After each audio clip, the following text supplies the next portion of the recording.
We got a guy, Isaac Feldman, here who used to work with us. He works at the Sports Network. He fought last week and won. Winner by knockout from Long Island, New York, Isaac Feldman.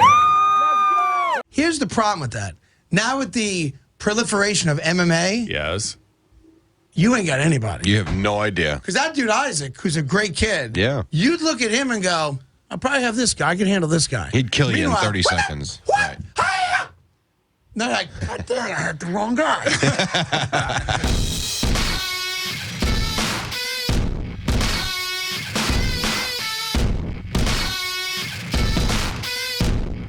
Welcome to the IkeTagon. What's up, everybody? What's up, IkeTagon and Ike Feldman fans? I told you I wouldn't be in Brooklyn this week. I'm in lovely, beautiful, brisk Long Island, New York. Enjoy it. Take it in. First off, I want to apologize if the sound's a little muffled. It's f***ing 40-mile-an-hour gusts going on out here. I'm sorry. Selfishly, I love the weather. I love the scenery. So, episode 4 of IkeTagon.com, number 4, will be from lovely Long Island, the North Shore, not the South Shore. I show love for you all the time at the bars. This time I'm on the North Shore, taking it easy, and enjoy my win. Grappling Industries last weekend. I went out there. I did a tournament with the uniform, or Brazilian Jiu-Jitsu uniform, called the gi or kimono. Got first place. Thank you, everybody, for showing up. My mother, my brothers, my wife, my brother's friend Will, his wife, showed up, gave great support. My family beforehand with text messages and calls showed me a lot of love. Thank you guys for the support. I told you, motherfuckers, I ain't soft. I don't know when my next competitive venture will be for martial arts. Might be boxing. Woo! Might be grappling again at a higher level, a bigger test, but we'll see. No, I'm not wearing sunglasses because I got beat up. It's just really freaking bright out here, so understand. I'm coping with the weather. I'll deal with it. This is my office for the day. I swear that I didn't drag this seat down either to the beach. I actually found this seat on the beach. No joke, so it actually works out perfect. IkeTagon.com episode 4 has its own office arrangement, I guess. So real quick, the rundown for the show. Gonna recap some fights this past weekend. No, I didn't do well in the picks. My apologies, junkies and degenerates. My mind was a little focused selfishly on something for my own gain. But I went 3-4 this past weekend. I'll come back this weekend with better picks for you, I promise. I got an exclusive interview with Long Island's own Iaquinta. Can't wait for you guys to hear that. It's going to be awesome. I recapped the latest fight night. I also review the new stand-up by Aziz Ansari right now and preview the Joker movie, Joaquin Phoenix's movie that comes out this weekend.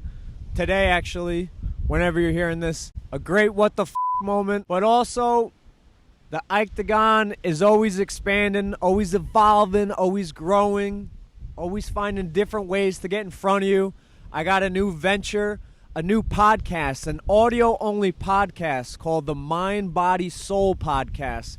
Yeah, it's a little more introverted, more hippie-style take. I want to look and break down a fighter's mentality leading up to his fight, a fighter's physicality, his diet, his training, his skills, and a fighter's soul, his substance. What makes him such a great fighter? What made Conor McGregor... Yes, at one point he was a great fighter. What made Conor McGregor such a great fighter in the peak, in the height of his career? I explained that with the Mind, Body, Soul podcast. Trying to get on iTunes. Right now I've landed on Google, Stitcher, Spotify, Radio Public, TuneIn. The podcast is blowing up. The downloads are rolling in. So I hope you guys are downloading it. I'm going to post it everywhere on Facebook, Instagram, Twitter, the website. Give it a listen. If you don't like it, listen to it when you're going to sleep. If you do like it, tell me you like it. Review it, and I'll have more content for that. This week I focused on UFC 243's two biggest fights, Israel Adesanya versus Robert Whittaker and Dan Hooker versus Long Island own Al Iaquinta. So I'm going to give a different perspective of the fight game and why I think each fighter and who I think would win. So it's a long-form pick segment, but it's a more detailed pick segment. So if you don't like it, just watch this. Just watch this. If you're fast-paced, you got no time, you got no attention span, just watch the video. If you got time, you're away from the kids, you're away from the girl or the guy, flip this on when you're taking a crap, when you're in the shower. It's a smooth, easy talk listen. Y'all feel me? Now, to UFC 160 recap. Copenhagen, whatever you want to call it. Amazing performance by Jared Cannonier. Middleweight fight going against Jack Hermansson. I picked, obviously you guys got this wrong if you listen to me. I picked Jack Hermansson. I felt like this was the coming out party. He was not in his home country of Sweden, but he was close to it in Denmark. It's a lot further than the south of America for Cannonier to travel. It was right next to Hermansson's home. Cannonier shut out the lights, put his flag down in somebody else's country. Again, Cannonier, a former heavyweight, then light heavyweight, then middleweight, shows that it doesn't matter what weight class, he's still coming to kick your ass in your home country or near your home country and get it done. So great job, Cannonier. Impressive performance. What do you got to say about it, kid? I want to thank the people of Copenhagen here in Denmark. Denmark is a beautiful country, so much fresh air. It was green, and it was just wonderful to be here. And these fans are awesome. They are, receiving me way better than the Brazilian fans last time. So hats off to them. This is definitely the happiest country in the world, and I look forward to coming back here again. He's long-winded, but well-deserved. Great job by Cannonier. Can't wait to see what's next in the middleweight division. I don't know, maybe a fight against the winner of Kelvin Gastelum versus Darren Till, which takes place next month in Madison Square Garden, UFC 244. That'd be a fun fight for Cannonier, a big challenge. Since he's made the move to middleweight, he's undefeated. He's knocking out people. So that was a short recap. I don't want to talk about all the picks I got wrong. I'll talk about the picks I got right. Patricky, Pitbull, Fieri got it done against, no relation to Guy Fieri, got it done against Juan Archuleta. Gegard Mousasi got his revenge against Lyoto Machida. Got that right. Good MMA weekend. Not the craziest of fights, but a nice slate of fights. This weekend, though, UFC 243, two amazing fights. Melbourne, Australia, the last time the UFC hosted an event in Melbourne. UFC 193, Holly Holm against Ronda Rousey. The kick heard round the world, the kick that everybody remembers, the kick that sent Ronda into a tizzy, a career tizzy with mixed martial arts, a kick that eventually sent her off to WWE and jumping off turnbuckles and hitting somebody with a fake chair. That's the kick that Holly Holm landed in the same stadium that the fight is this weekend. That fight at UFC 193 back in 2015 held about 56,000 people. The rumor is that even if it's one more seat than that, the rumor is that the UFC is trying to get it up to 1,000 more seats than that so they can officially say this is the highest attended UFC event of all time. That's pretty freaking amazing. So the backdrop of this fight, you have the Nigerian-born Israel Adesanya, who moved to New Zealand when he was a teenager, took it in at his home. You can't even hear any Nigerian accent. Became one of the best kickboxers. Now is one of the best mixed martial artists. Won the interim title back in April over Kelvin Gastelum. Now is fighting and trying to unify the belt against Robert Whittaker, an Australian. So check this out. You got the New Zealander versus the Australian guy.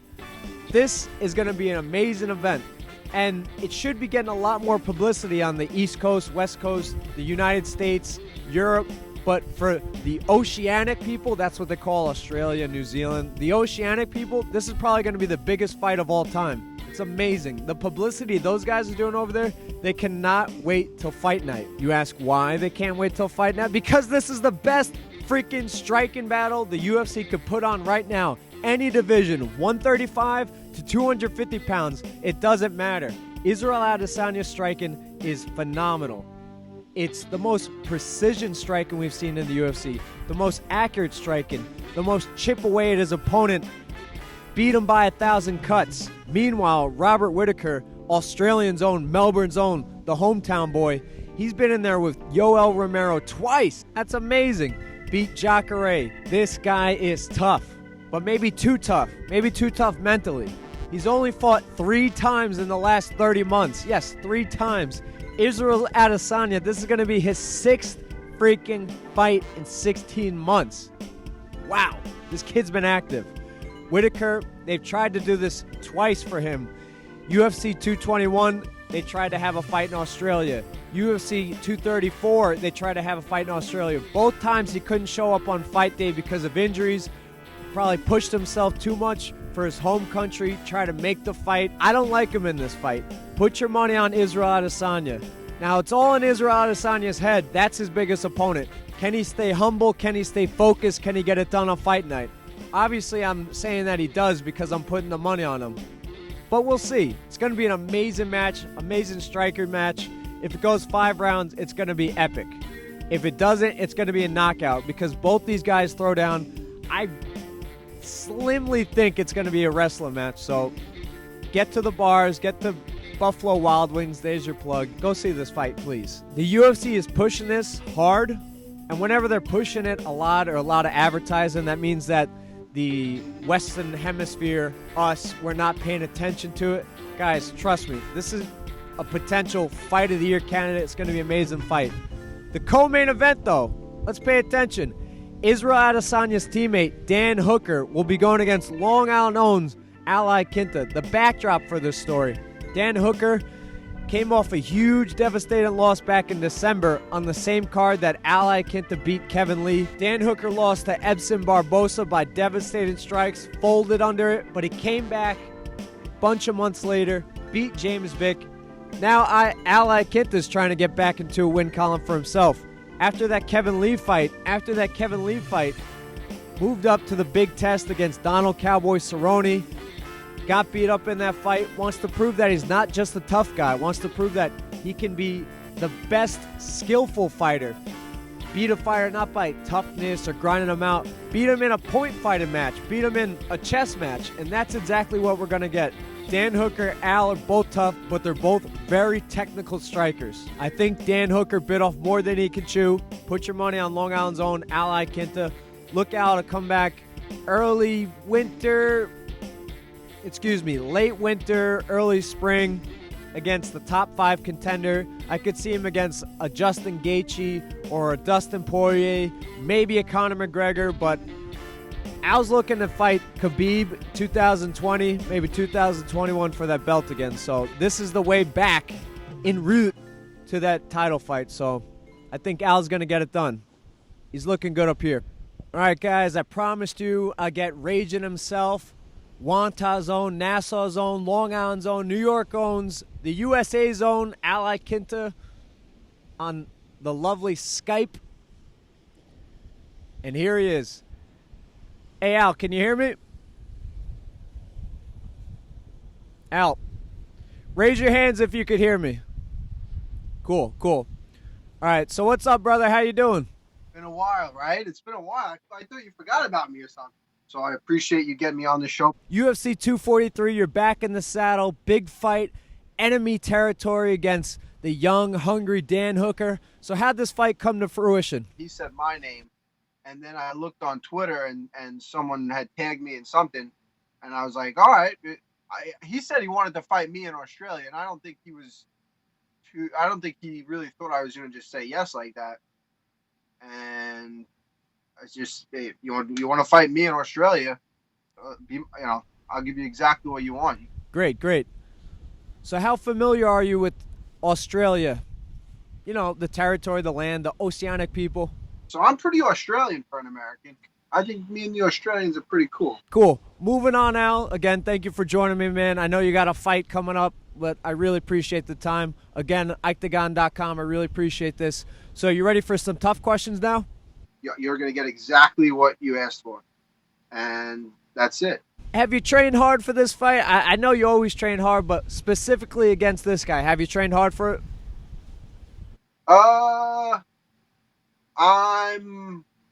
Yeah.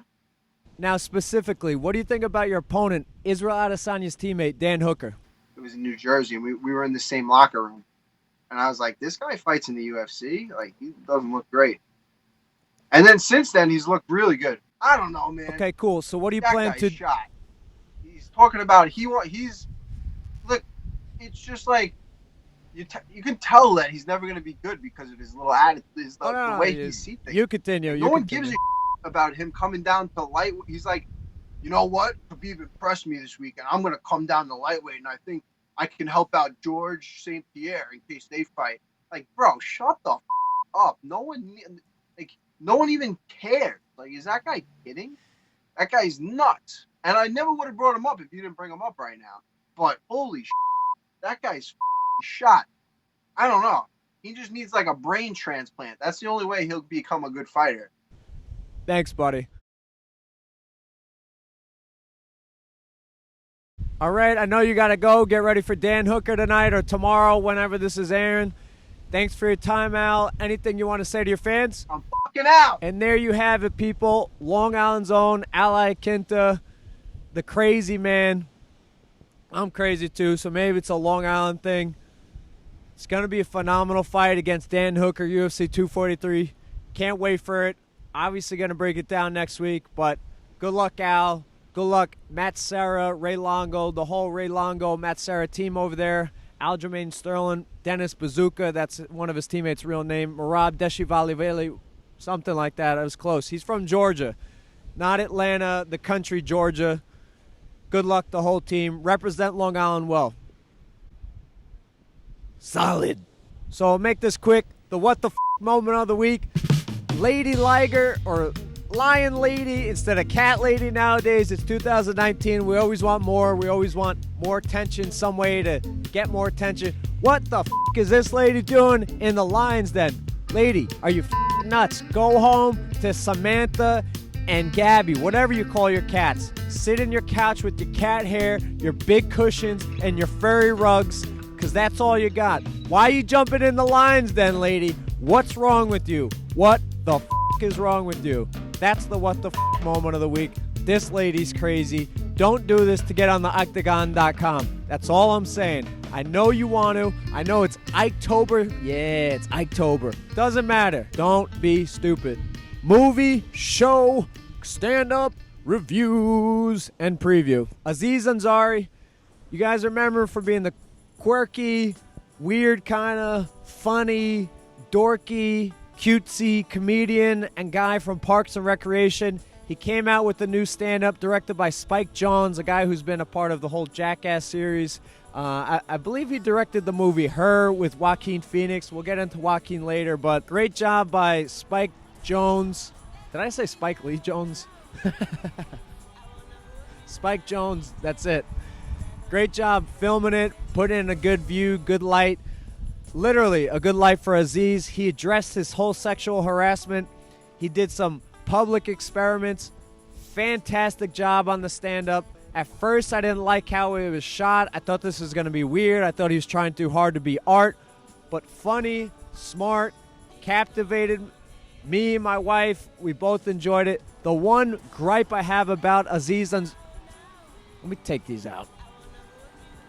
The one gripe I have about Aziz Ansari's stand-up is at times he speaks too damn low and you can't hear him. And you're like, Aziz, can you speak a little louder?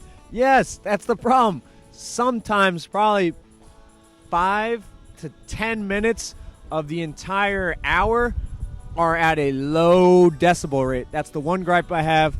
Still going to give it an A-. I'd give it an A if I could hear the whole thing. But luckily, my wife can't read or speak English, so I put on subtitles. I'm just kidding, honey. Mwah. But A- for Aziz right now. Okay, movie preview. The Joker. Coming out this weekend. So as soon as this thing was freaking announced, I was scared for all theaters, not joking, and anybody who's dealing with mental illness. I'll touch on this and more in the positive message of the week right after this preview. But let's just focus on the cinema, the film, the work of art, The Joker. Directed by Todd Phillips, the director of The Hangover. Huh? What? A comedian director's doing this? Yes. And I have faith in Todd Phillips because look at what Jordan Peele, the guy who's been on Key and Peele, does all the funny comedic he directed Get Out, he directed Us, and he did a phenomenal job with both. Us was better than Get Out. Maybe I'll review that sometime in the future. But I have faith in Todd Phillips, the comedy director, who's jumping into a thriller, a crime thriller with some drama involved around a historic, a popular anti-hero, a supervillain in the Joker. There's only one person after Heath Ledger that I thought could have done a better job, or, a more in-depth study of the Joker's life and rise to his craziness and psycho behavior, and that's Joaquin Phoenix. Joaquin Phoenix has done a lot of crazy throughout his career. He did a whole movie that was a fake persona for 2 years called I'm Still Here. He did the movie The Master, where he's a war vet that can't get his together. He did the movie Her, where he has a orgasm with the phone. No joke about that. So yes, the Joker and Joaquin Phoenix, that's the next level you could take this character. Jared Leto did nothing for the Joker character in Suicide Squad. But I'm excited to see what Joaquin can do. According to the trailer, it looks really cool, like it was shot. The art seems like it's just the grungy old Gotham or New York or Chicago, wherever they shot this. But it looks cool. The coloring looks great. From the preview, you can see that he was a sideshow street clown all the way up to supervillain and knows how to do makeup. He tried some entertainment stuff, maybe stand-up or late-night show participant stuff, but I hope the rise makes sense. I hope it's not too jumpy. We're so in-depth at the character building, and we're so creeped out by his lines and laugh and whole mannerisms that we forget about the plot in this. I hope Todd Phillips realizes the story is the most important. So that's my preview. I'll review it once I see it. I'll try to see it as soon as possible, as soon as I get to the theaters. So that's a perfect segue for this week's positive message of the week. Mental illness and lead them to living a negative life or a life that they're not completely happy with. And I hope that people, when they see the Joker film, it's just a film. It's just a movie. It's not real life. Somebody decided to make it real life when he dyed his hair, painted his face in 2012 in Aurora, Colorado, and decided to go in a theater and shoot a theater, probably in the most vulnerable state for people socially.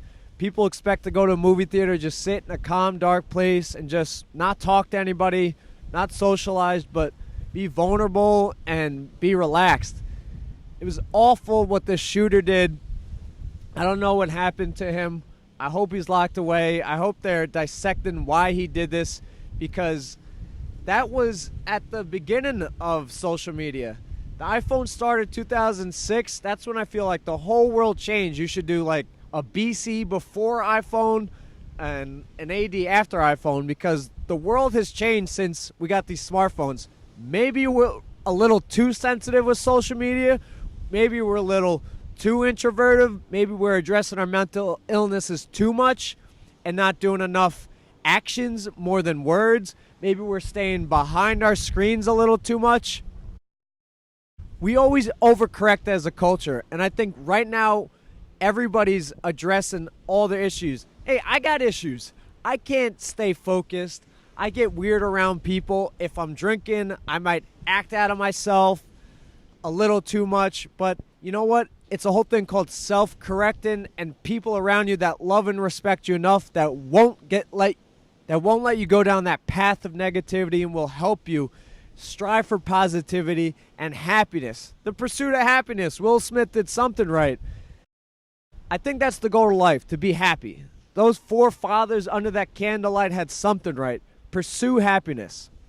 So let me tie this all the way back. The movie is just a movie. Joaquin Phoenix is f***ing happy. Trust me. He's driving home in his convertible to his big boob wife or guy, whatever he wants, and he's enjoying it. Yeah, he's a social introvert, and he's now playing this socially awkward character that a lot of people attract to. And yes, it's rated R, which is very selfish by Todd Phillips because he couldn't explain the story in a PG-13 light.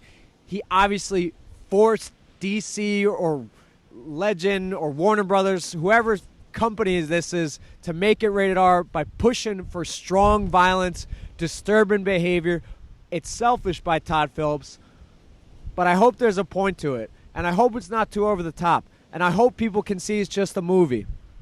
Maybe everybody got attracted to The Dark Knight because Heath Ledger's suicide was around it. Earth to people, he did a movie after The Dark Knight in 2008. He did a movie about a biopic about Bob Dylan. The Joker didn't send him off. Maybe he did an amazing film study, but he still did a movie after that. He didn't kill himself after that, everybody. Don't take this movie too serious. It's just a movie. I watch a lot of TV and cinema that's negative that you guys don't know about, but the Joker's so publicized that some 14 or 16-year-old could be so impressionable that he thinks this is real life. It's not. Talk to real people. Talk to real friends, real family members. Do real things. Actions speak louder than words. That's the message for this week. Get outside while you still can if you're in the Northeast or Canada before it gets too cold. In the South, there's no excuse for you guys. Get out from behind these screens. I know I do all these shows, but look where I'm doing them. I did it on a rooftop last week. I did it on a beach this week. Let's get in tune with nature and ourselves and family and things that matter. Actions speak louder than words. Love you guys. So that's it. IkeTagon number 4. I got the Mind, Body, Soul podcast for UFC 243 coming out. Hope you guys enjoyed this episode. Thank you for Al Iaquinta joining me. It was a joke, all right? Joke's up. He didn't really join me. But thank you, Al. Thank you, ESPN. Thank you, Juani, for letting me use your footage. Hope you guys enjoyed this episode. It's officially Ike-tober. That's the Batman voice, because the Batman better be at the end of this fucking movie with the Joker, swooping to kick his ass, because good always beats evil. Later.